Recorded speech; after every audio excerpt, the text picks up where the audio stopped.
Good evening. Supermarket giant Coles has been found to have misled shoppers during its Down, Down discount campaign in a landmark ruling in the federal court. Competition experts say that the judgment could have huge ramifications for the industry, with Woolworths facing a similar case by the ACCC. A supermarket giant and a catchy tune. Down, down, right down. But the consumer watchdog didn't buy it. Common sense won. In a landmark ruling, a federal court judge found Coles had broken consumer law by misleading customers on Down, Down discount prices between 2022 and 2023. The ACCC alleged Coles artificially jacked up the price of some 245 products, then reduced them under the promotion, leaving shoppers with the impression they were genuine discounts, when they were actually paying the same amount or more than weeks or sometimes just days prior. There is a consumer harm and a competition harm that the ACCC is concerned about. The judge found that 13 of the 14 sample products submitted to the court did not have a genuine discount. The initial price of a 900-gram tin of CarryCare baby formula was $18. Coles increased the price to $24 for just 23 days. Before, it was reduced to $21 with Down, Down branding. A similar story for the Shapes multi-pack. Starting at $5, it jumped to $6.50. But only 6 days later, it was down to $5.50. This behaviour affected millions of Australians.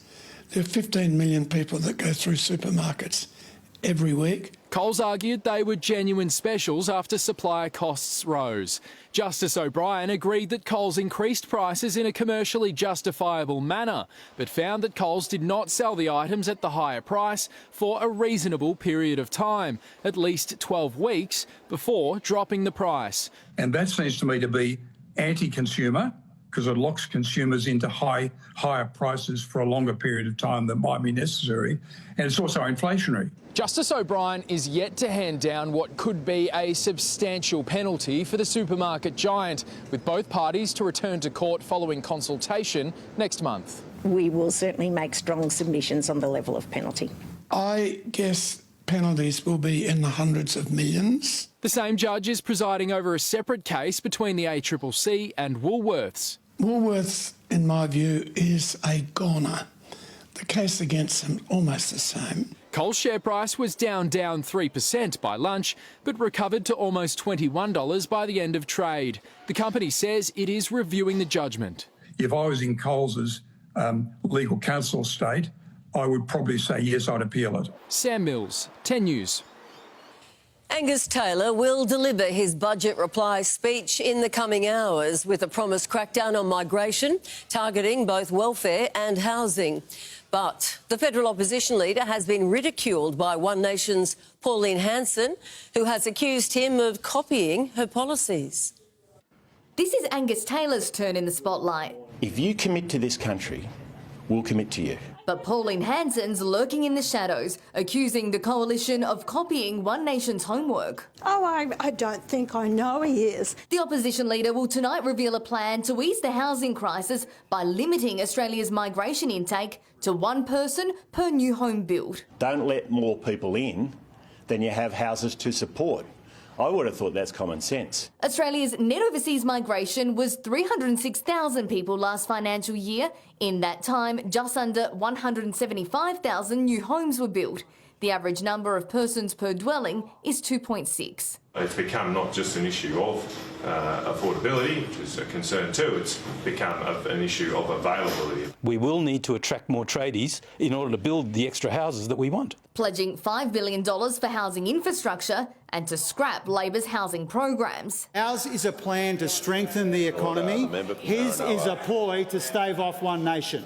I'll congratulate myself because I've got decent policies. If elected, the coalition would also require migrants to become citizens before they can access welfare support and the NDIS. If you are not an Australian citizen, then you don't get the privileges of an Australian citizen. That's usually a 4-year wait for permanent residents. Healthcare would be an exception and current support grandfathered. We don't have an unlimited bucket. At least for permanent residency visa holders, they shouldn't be able to. There is an element of competing with Pauline, and in many ways they're trying to out Pauline. The coalition's trying to win back voters who are moving further to the right, while the federal government's trying to win back trust after breaking an election promise on investor tax breaks. When did the Prime Minister decide that the truth doesn't matter? The member for Hume promised that they'd be better off if they made him leader.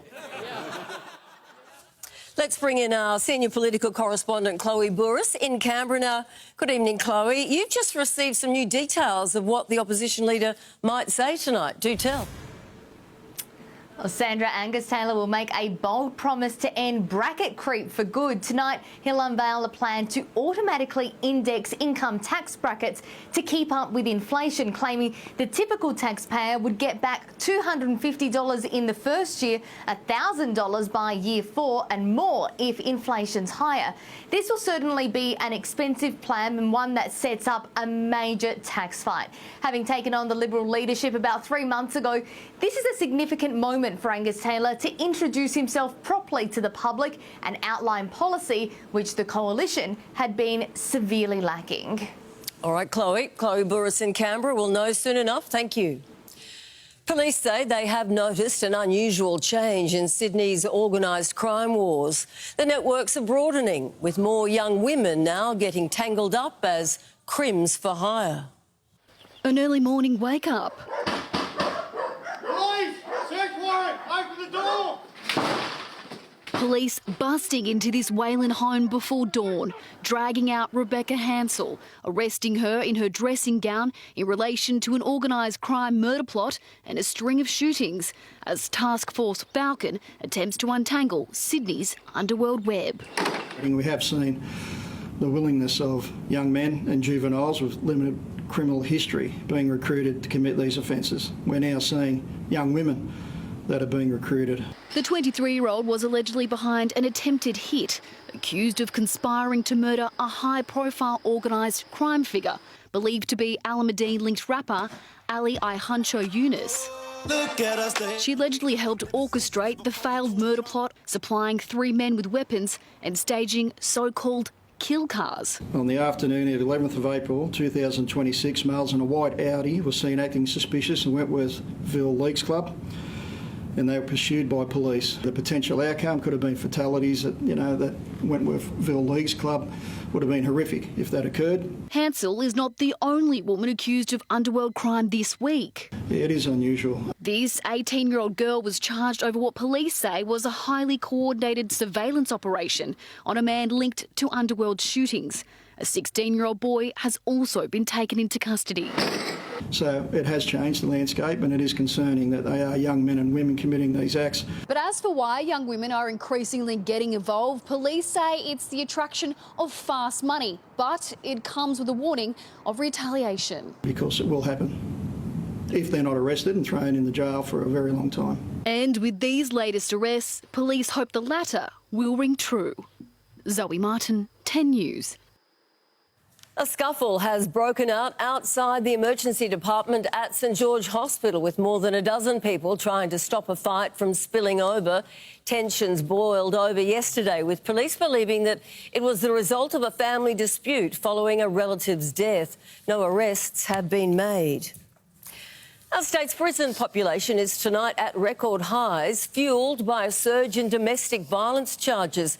I want to bring in a reporter now, Matt Cannella. Matt, it's been described as an extraordinarily sharp rise. What's behind it? Absolutely, Sandra. The prison population has grown more in the past 4 months than in the past 4 years.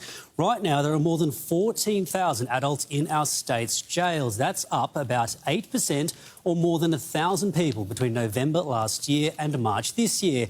Aboriginal adults now make up nearly 35% of the prison population. That is the highest number and proportion on record. While 6,650 inmates, or nearly half, are awaiting trial or sentencing. That marks a significant shift in the makeup of inmates and could be put down to stricter bail laws. They were introduced in 2024 and are designed to keep accused domestic violence offenders in custody. Tonight, 28% of the prison population is behind bars for DV offences. That is up 13%. The justice system is one very nuanced piece of a very complex puzzle when it comes to domestic and family violence interventions. What we would like to see is more meaningful investment in the areas of primary prevention and early intervention. There was a 17% increase in domestic violence charges in the 4 months to March this year. Sandra, authorities say the higher remand numbers are down to an increase in enforcement and not an increase in crime. All right, thank you, Matt. Donald Trump has gone to China hoping for some help in the war against Iran. Instead, though, he's received a stark warning. America risks a new war if it interferes with China's ambitions to seize the island of Taiwan.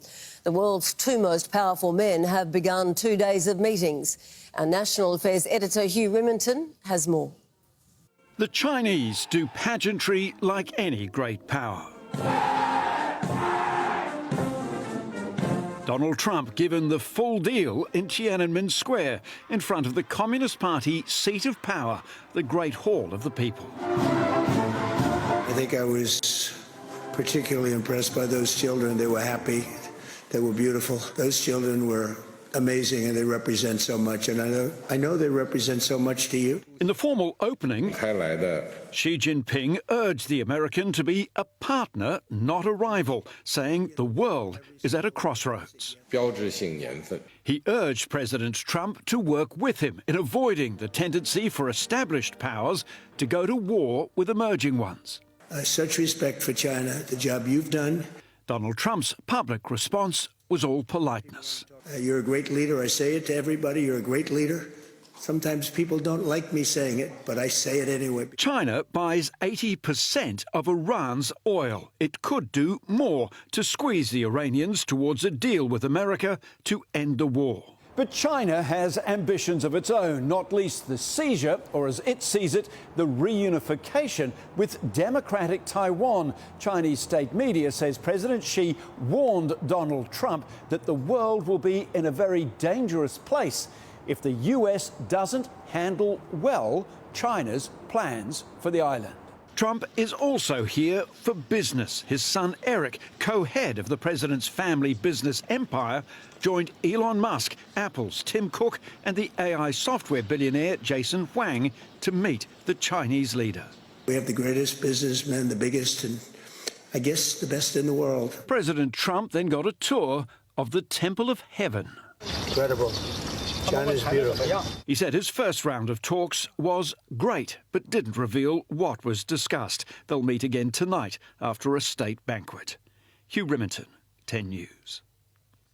We have some new details tonight about the repatriation flight for Australian passengers who were caught on board a cruise ship infected with the deadly hantavirus. Grace Barlow is live from Bullsbrook, which is north of Perth. G'day, Grace. Now, their flight is just about to take off. That's right, Sandra. 5 Australians and 1 New Zealand citizen are right now on board a plane organised by the Department of Foreign Affairs and Trade. Their flight is due to depart the Netherlands in about 20 minutes' time. They've been in hotel quarantine there and their flight is bound for this facility in Perth's northern suburbs. They were evacuated from cruise ship MV Hondius, where hantavirus, a severe respiratory illness spread by contact with rodent droppings, has so far spread to 11 passengers, while 3 have died. The Australian and New Zealanders caught up in this international health scare will be required to quarantine here at the National Resilience Centre, built during the COVID pandemic, for up to 42 days. That will be reassessed within the first 3 weeks. Expert staff flown in from Darwin will manage the group under strict guidelines, but we're being assured the disease is rarely transmitted human to human and requires close contact. The group have tested negative for the virus and are displaying no symptoms. They're said to be in good health,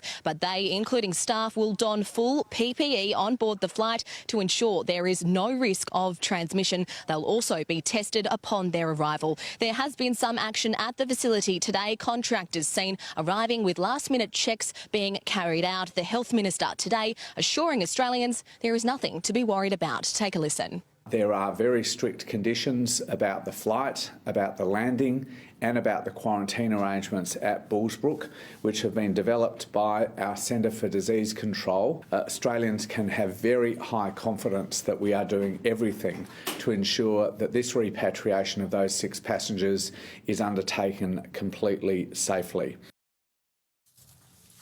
The flight is set to arrive sometime tomorrow at the RAF PSS airbase, just a short drive from here. No doubt those passengers on board will be very keen to get home. Sandra. Indeed. Grace Barlow there. Thank you.